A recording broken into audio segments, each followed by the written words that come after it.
Russian President Vladimir Putin once again inserting himself into other countries' geopolitical crises, saying that the United States and North Korea are, quote, on the verge of a large-scale conflict. Putin criticized the use of, quote, provocations, pressure, and bellicose rhetoric between the two nations, calling those tactics the road to nowhere.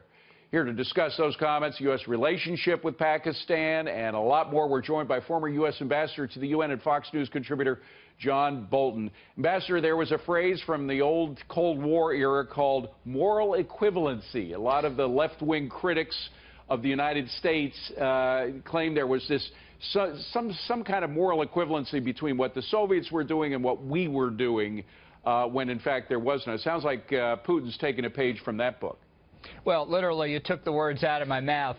Really, this is also the Chinese script here, that it's a problem between North Korea and the United States, and neither one should engage in belligerent action. Look, we wouldn't be in the fix we're in today with respect to North Korea if it weren't for extensive Russian and Chinese assistance to North Korea, specifically in the field of ballistic missiles for Russia and nuclear from both of these countries. So I'm not terribly sympathetic to Putin's concern about what may come next. He and his countrymen are in large part responsible. Well, I'm going to ask you a question. I think I know what your answer is going to be, but the question is, whose side is Putin on? Yeah, well, I think he's on Russia's side more than anything else. That's the answer that I thought you'd give, but go ahead.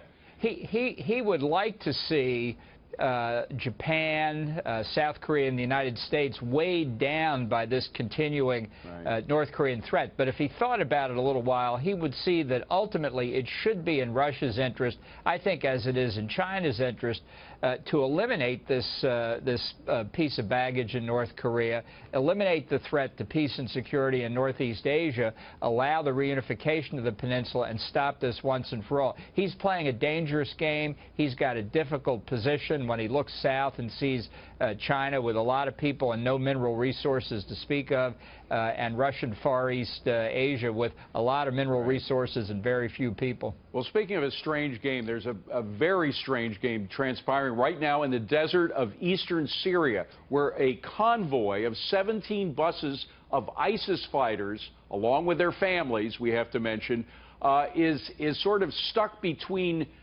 various positions of the U.S. military, and the U.S. military is now actually giving them food and water so they don't die in the desert. What's going on there?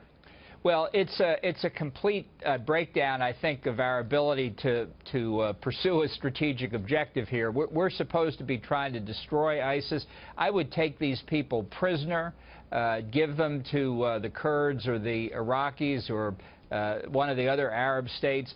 I certainly don't think they're our responsibility. I think it's important people understand where this convoy came from. It was because Hezbollah, one of the world's leading terrorist organizations, and ISIS, which may be the leading terrorist organization, cut a deal so that these ISIS fighters and their families could go back to the caliphate and fight against us again.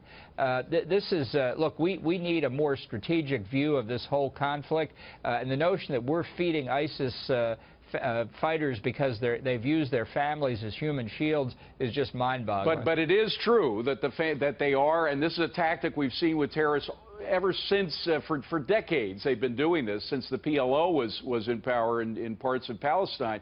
I mean, the bottom line is that they have no qualms at all about using women and children as human shields to protect themselves, and that's what's happening here. It's a tough dilemma. How do you deal with that? Yeah, well, I'd put them in POW camps, or one alternative would be to send the women and children back to Hezbollah and put the ISIS fighters in prisoner camps.